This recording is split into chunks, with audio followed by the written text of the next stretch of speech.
നാളെയല്ലേ കലോത്സവം? അയ്യോ ആണേ. എന്തായി ഒരുക്കങ്ങള്? പാട്ടും ഡാൻസും മോണോ ആക്ടും ഓക്കെ, ഗ്രൂപ്പ് ഡാൻസ് തിരുവാതിര ഒറ്റവിധം ഓക്കെ. എന്റെ ടീച്ചറെ നാടകം ഒന്നും ആവാത്ത. തുടക്കം നന്നായിട്ടുണ്ട് നാടകത്തിന്റെ.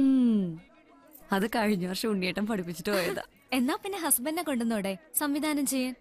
എന്റെ അമ്മോ, അതേതായാലും വേണ്ട. കഴിഞ്ഞ വർഷം തന്നെ നാടകം പഠിപ്പിക്കൽ പാതിയായപ്പോൾ ആൾക്ക് സിനിമക്കാരുടെ വിളി വന്നത്. പിന്നെ നാടകം തീർക്കാൻ ഞാൻ പെട്ട പാട്. പക്ഷേ അതിന്നൊരു കാര്യം മനസ്സിലായി ടീച്ചറെ, ഇതത്ര വലിയ പണിയുള്ള കാര്യമൊന്നുമല്ല. നല്ലൊരു സ്ക്രിപ്റ്റ് ഉണ്ടെങ്കിൽ നമുക്ക് തന്നെ അങ്ങ് ഡയറക്റ്റ് ചെയ്യാവുന്നതേ ഉള്ളൂ. ശരി, അപ്പൊ ടീച്ചർ സംവിധാനം ചെയ്യും. ടീച്ചറെ ഒരു സൈൻ ചെയ്യാണ്ടായിരുന്നു. ഫുൾ വെള്ളാണല്ലേ? കഴിച്ചിട്ടില്ല, നിർത്തിയേ. ആ ഇപ്പൊ നിർത്താൻ ഭയങ്കര എളുപ്പമാണ്. ഞാൻ തന്നെ ഇപ്പൊ എത്ര പ്രാവശ്യം നിർത്തിയെന്നറിയോ? ശരി, ശത്രുവാണവൻ, കൊല്ല് കൊല്ല്, കാണാണെങ്കിൽ ശോഭ ടീച്ചറിനെ തിരക്കെന്ന് പറഞ്ഞോളൂ. ശരി റസിയ, വരുന്നു ചേച്ചി. വേഗം വാ.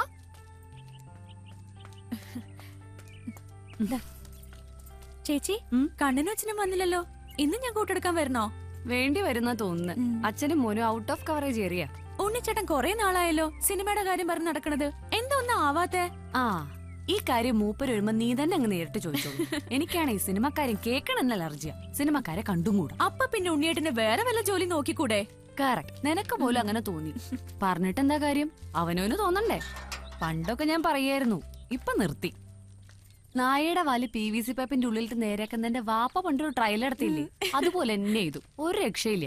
ഇപ്പൊ ഞാനൊരു കാര്യം കൂടെ തീരുമാനിച്ചു. തെളിക്കണ വഴിക്ക് പോണില്ലെങ്കിൽ പോണ വഴിക്ക് അങ്ങോട്ട് തെളിക്കാം. ടീച്ചറേ, ആ ഇന്നെന്താ ഇത്രയും വൈകിയത്? PTA മീറ്റിംഗ് ഉണ്ടായിരുന്നു ബാവുക്ക. ആ നിന്റെ വാപ്പയുടെ കാര്യം പറഞ്ഞോളൂ, 100 ആയിസ. ബാവുക്ക, ആ ഈ മാസത്തെ വാടക ഒരു 2 ദിവസം വൈകൂട്ടോ. അതൊക്കെ നിങ്ങൾക്ക് ഇഷ്ടമുള്ളപ്പോ തന്നാ മതി. നീ അല്ല, നമ്മുടെ പൊള്ളാച്ചി പോയവരുടെ വിവരം എന്തായി? ആ, അച്ഛനും മോനെ സിനിമ ഉണ്ടാക്കിയിട്ടേ വരുമെന്നാ തോന്നുന്നേ. നമ്മളിന് തിയേറ്ററിൽ പോയാ മതി, അപ്പൊ കാണാം. കഥ, തിരക്കഥ, സംഭാഷണം, സംവിധാനം, ഒറ്റപ്പാലം ഉണ്ണി.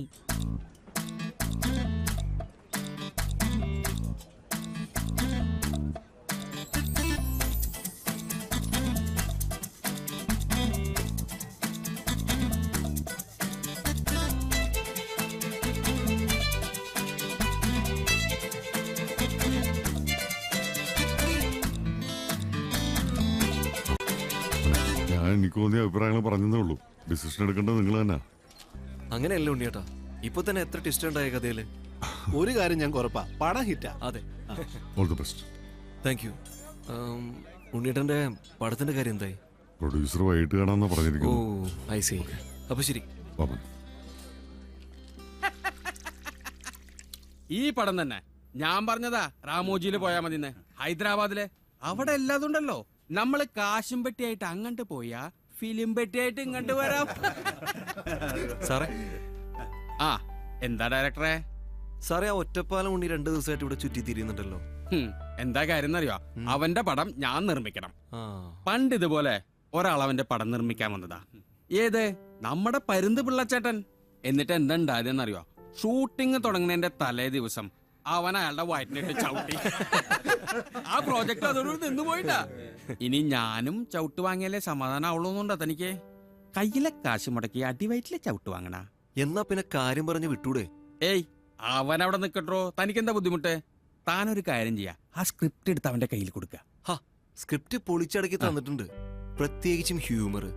ഇപ്പൊ അസലായി. എടുത്ത് ചെറുത് കളയേണ്ടി വരും. ആ എന്നാലും സാരില്ല. ഒറ്റപ്പാല ഉണ്ണി കറക്റ്റ് ചെയ്ത സ്ക്രിപ്റ്റ് എന്ന് പറഞ്ഞാ അതിന്റെ ഒരു മികവ് വേറെ തന്നെയാ. സാർ, എന്നാ പിന്നെ ഞാൻ റൂമിലേക്ക്. ആ, ഒറ്റപ്പാലത്ത് നടക്കുന്ന ഏത് സിനിമയിലും എന്തെങ്കിലുമൊക്കെ ആയിട്ട് അവനുണ്ടാവും. എന്തിനും റെഡിയാ. സിനിമയെ കുറിച്ച് അപാര അറിവാ. ഇപ്പൊ ഇവിടുന്ന് പോയോല്ലേ, അവനൊന്നും ഉണ്ണിയുടെ മുമ്പിലോ ഒന്നുമല്ല. സാർ. ആ ഉണ്ണി, വാ വാ വാ വാ, ഇരിക്കേ. എന്താ ഉണ്ണി നീ എപ്പോഴും ഇവനെയും കൊണ്ട് നടക്കണേ? ഇവൻ എന്റെ രാശിയാണോ? ഉണ്ണിയെ, എങ്ങനെയുണ്ട് നമ്മുടെ പടം? കുഴപ്പമില്ല, ഒരു മിനിമം ഉണ്ടാവും. ഏതായാലും ഇറക്കിയ കാശ് കിട്ടും. ഓ സമാധാനം, അത്രയും മതി. ഇറക്കിയ കാശ് കിട്ടുക എന്ന് പറയണത് തന്നെ വലിയ കാര്യം. അതന്നെ വല്ലപ്പോഴും ഉണ്ടാവാറില്ലേ. പിന്നെ ഉണ്ണിയെ, നിന്റെ പടത്തിന്റെ കാര്യം ഇപ്പൊ തന്നെ 3 സൂപ്പർ സ്റ്റാറുകളുടെ മക്കൾക്ക് അഡ്വാൻസ് കൊടുത്തിട്ടിരിക്കുക ഹീറോ ആയിട്ട്. അതിലൊരുത്തന്നെ 8ാം ക്ലാസ് ഒക്കെ ആയിട്ടുള്ളോ. അവൻ ഇതിൽ താല്പര്യം ഉണ്ടോന്ന് അറിയില്ല. പക്ഷേ ഞാൻ അവനെ ഹീറോ ആക്കും. പിന്നെ ഉണ്ണിയെ, നിനക്കറിയാലോ ഈ പടത്തിന്റെ ഒക്കെ ഡയറക്ടേഴ്സിനെ തീരുമാനിക്കുന്നത് സൂപ്പർ സ്റ്റാറുകൾ തന്നെയാ. പിന്നീട് എടുക്കാൻ പോണത് 2 ഹിറ്റ് പടങ്ങളുടെ സെക്കൻഡ് പാർട്ടാ. ഇപ്പൊ അതാ ട്രെൻഡ്. 6-ാം തമ്പുരാനെയും ആടുതോമേനെയും ഒന്നിച്ച് കളത്തിലിറക്കുക. തുടക്കത്തിൽ അവർ ഉടക്കിയിട്ട് നിൽക്കുക. 6-ാം തമ്പുരാൻ, ആടുതോമ, ആടുതോമ, 6-ാം തമ്പുരാൻ. പിന്നെ അവരൊന്നിക്കും. പിന്നെ പൊരിച്ചില്ല, കൂട്ടാ പൊരിച്ചില്ലേ, തൃശ്ശൂർ പൂരത്തിന്റെ വെടിക്കെട്ട്. അതിബുദ്ധി കാണിക്കണ്ട. ചിലപ്പോ അവരോടുള്ള ഇഷ്ടം വെറുപ്പായിട്ട് മാറും. അതവിടെ നിൽക്കട്ടെ. എന്റെ ഒരു പ്രശ്നം ഇതിനിടയ്ക്ക് എന്റെ പടം എങ്ങനെ കുത്തിക്കയറ്റുന്ന. വെറുതെ പടം ചെയ്തോണ്ട് മാത്രം കാര്യമില്ലല്ലോ. എന്റെ ഒരു കണ്ണവിടെ എത്തണ്ടേ. എന്റെ ഒരു സ്റ്റൈൽ എങ്ങനെയാച്ചാ എല്ലാത്തിലും ഞാൻ ഇടപെടും. എന്തായാലും ഉണ്ണി ഏറ്റെടുത്ത് ഈ പടങ്ങളുണ്ട് കേട്ടെ, എന്നിട്ട് നമുക്ക് ആലോചിക്കാം. നീ ധൈര്യമായിട്ടിരിക്കേ. ശരി അച്ഛാ, ഈ സാറും അച്ഛന്റെ സിനിമ എടുക്കില്ല അല്ലേ? മോനിവിടെ കേട്ടോ, അച്ഛനെ പോരാ.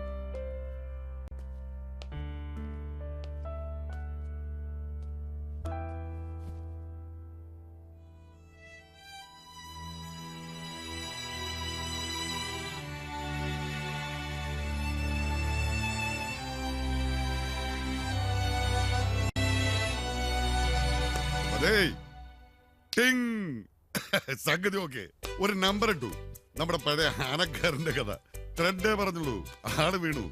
ഈ പടം കഴിഞ്ഞാൽ ഇമ്മീഡിയറ്റ് നമ്മുടെ പടം സ്റ്റാർട്ട് ചെയ്യുന്നു. ഓക്കെ, ഒരു മന്ന്.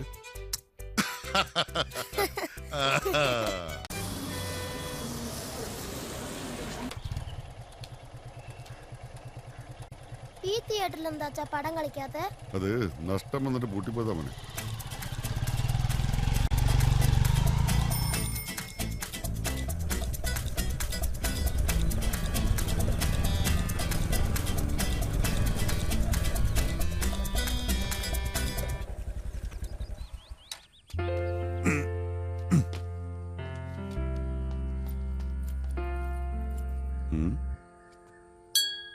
മഞ്ജു,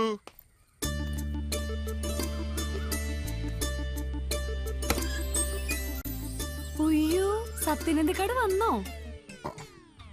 എന്റെ മോനെവിടെ? അതിനെ മറന്നോ? ഡാ കണ്ണാ, ഞാനിവിടെ ഉണ്ടമ്മേ. ബാ. മറന്നോടോ അമ്മനെ? എന്നിട്ട് പോയ കാര്യം എന്തായി? വല്ലതും നടക്കോ? കേട്ടോ മോനെ, നടക്കുവാന്ന്. ഇപ്പൊ നടക്കുന്ന സിനിമ റിലീസ് ചെയ്ത് കഴിഞ്ഞാൽ next day Himalaya films announce ചെയ്യുന്നു, ഇതാ ഞങ്ങളുടെ പുതിയ പ്രോജക്ട് സീൻ 1 നമ്മുടെ വീട്. ശരിയാണോ? ആ, എന്നിട്ട് കേക്കട്ടെ. ഇന്ത്യൻ സിനിമാ ചരിത്രത്തിൽ ഇടം നേടാൻ പോകുന്ന ഈ ദൃശ്യവിസ്മയത്തിന് രചനയും സംവിധാനവും നിർവഹിക്കുന്നത് മലയാള സിനിമയുടെ അഭിമാനം, ലോക സിനിമയുടെ വാഗ്ദാനമായ ശ്രീമാൻ ഒറ്റപ്പാലം ഉണ്ണി. ഹലോ, ഗംഭീര. കോരിത്തിരിച്ചു അല്ലേ? കോരിത്തിരിക്കും. അപ്പോഴേ ഒറ്റപ്പാലം ഉണ്ണി. നോ, പിന്നെ സംവിധായകൻ ശ്രീമാൻ ഒറ്റപ്പാലം ഉണ്ണി. ഓ ശരി, സംവിധായകൻ ശ്രീമാൻ ഒറ്റപ്പാലം ഉണ്ണി. കൂടെ ഞാനൊരു CID അങ്ങോട്ട് വിട്ടിട്ടുണ്ടായിരുന്നു. ആ CID സത്യസന്ധമായ റിപ്പോർട്ടൊക്കെ തന്നു. ഞാൻ അറിഞ്ഞു. ഓഹോ, അപ്പൊ നീയാണല്ലേ CID? കള്ളപ്പടുവാ, കിടച്ചാര, അമേരിക്കൻ സ്പൈ, അമേരിക്കൻ ചാരൻ, നിന്നെ ഞാൻ.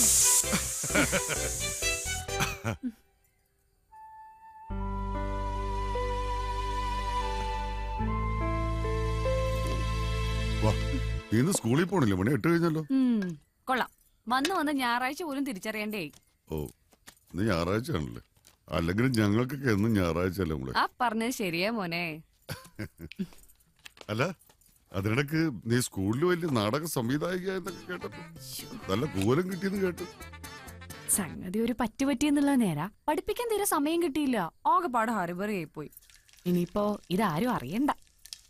ആവാത്ത പണിക്ക് പോണ്ടെന്ന് ഇപ്പൊ ബോധ്യായില്ലേ? ഞങ്ങളെ പോലുള്ളവർ കഷ്ടപ്പെട്ട് സംവിധാനം ചെയ്യുമ്പോ ചിലർക്കൊക്കെ ഒരു തോന്നലുണ്ട്. ഇതിപ്പോ എന്താ, ഈസി അല്ലേ? വിവരം അറിഞ്ഞല്ലോ.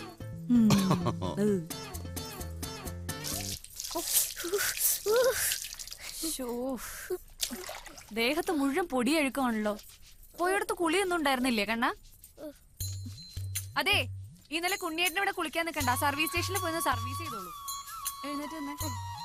നേരത്തെ ആഹാരം വല്ലതും കിട്ടിയിരുന്നോ മോനെ? അത് നിന്നെ കണ്ടാലറിയാം. അച്ഛനോ അങ്ങനെയായി. നീ എന്തിനാ അച്ഛന്റെ വാലായിട്ട് നടക്കണേ? എനിക്ക് അച്ഛനോട് പോവാനാ ഇഷ്ടം. ഒരൊറ്റ കുത്തിയാ വെച്ചെന്നുണ്ടല്ലോ തിരിഞ്ഞു കിടക്കണേ. സ്കൂളിലും പോണ്ട, എവിടെയും പോണ്ട, അച്ഛന്റെ പിന്നാലെ ഇങ്ങനെ നടന്നോ. എന്നാ ഈ അച്ഛന് വല്ല വിചാരം ഇങ്ങനെ ഒരു കുട്ടി കൂടെ ഉണ്ടെന്ന്? സിനിമയുടെ ലോകത്തെത്തി പിന്നെ എല്ലാം അങ്ങ് മറക്കും. എന്നാ നടക്കുന്നതിന് വല്ല പ്രയോജനം ഉണ്ടോ? അതുമില്ല. ഇങ്ങോട്ട് തിരിഞ്ഞു നിൽക്ക്. ഉണ്ണിയേട്ടാ, ആ തോർത്തിങ്ങെടുത്തേ. മതിയടാ വിളിച്ചത്. വേറെ അടിയ തുടക്കം മുതൽ കാണണം. അപ്പൊ സിനിമാ പരിപാടി ഉണ്ടല്ലേ? നമ്മളൊന്നും വിളിക്കൂലല്ലോ. ഓ, വിളിച്ച അപ്പ നീ വന്നു. ഏത് സിനിമക്കാ നീ വന്നിട്ടുള്ളത്? അല്ലെങ്കിൽ നിനക്ക് ഞങ്ങളീ പാവപ്പെട്ട തൊഴിലാളികൾ ഉണ്ടാക്കുന്ന സിനിമയിലും താല്പര്യമില്ലല്ലോ. അയ്യോ പാവങ്ങൾ. 50 ലക്ഷം മേടിക്കണ തൊഴിലാളി, 1 കോടി മേടിക്കണ തൊഴിലാളി. എന്നാൽ യഥാർത്ഥ തൊഴിലാളിക്ക് സിനിമ കാണണമെങ്കിൽ കാശ് കടം മേടിക്കണം. ആ, അത് പറഞ്ഞപ്പോ ഓർമ്മ വന്ന്. കയ്യിൽ കാശൊന്നുമില്ല. വണ്ടിക്ക് ഒരു 100 രൂപ വന്നേ. വണ്ടിയിൽ പെട്രോൾ അടിക്കാനാ. നോക്കണ്ട, കടമായിട്ട് തന്നാ മതി. നീ എഴുതി വെച്ചോ? എഴുതി എഴുതി എന്റെ കയ്യേശ്വരം നന്നാവാനാവും. പടം റിലീസ് ആകട്ടെ മോളെ, ഞാൻ കാണിച്ചു കൊറേ തരാം. കണ്ടു. അതെ, എസ് ജാനകി വരുന്നുണ്ടെങ്കിൽ ആ പാവം പാട്ടിനെ വെറുതെ വിട്ടിട്ട് റെഡിയാകാൻ നോക്ക്. ഓ, നമ്മളില്ലേ അച്ഛനും മോനും മാറുന്ന സിനിമയും കണ്ടിങ്ങനെ നടന്നു. സുഖ ജീവിതം. അത് ശരി. അപ്പൊ നീ അങ്ങനെ കരുതിയിരിക്കുന്നത് ഞാൻ സിനിമ കാണുന്നത് സൂക്ഷിക്കാൻ വേണ്ടിയാണെന്ന്? പിന്നെ ദുഃഖിക്കാനാ? സ്റ്റഡി, പഠിക്കാൻ, പുതിയ ട്രീറ്റ്മെന്റ് പഠിക്കാൻ, പുതിയ ട്രെൻഡ് മനസ്സിലാക്കാൻ. അതൊന്നും അറിയാൻ നാളെ സിനിമ ഉണ്ടാക്കാൻ പറ്റുമോ? ഇപ്പൊ നീ ക്ലാസ് എടുക്കാൻ വേണ്ടിട്ട് പുസ്തകങ്ങൾ റെഫർ ചെയ്യുന്നു. എന്റെ റെഫറൻസ് എന്താ? സിനിമ. പറഞ്ഞു കൊടുക്ക്. മതി ജീവിതം വാ. അല്ലെങ്കിൽ ഇവിടെ നമുക്ക് ക്ലാസ് അച്ഛനും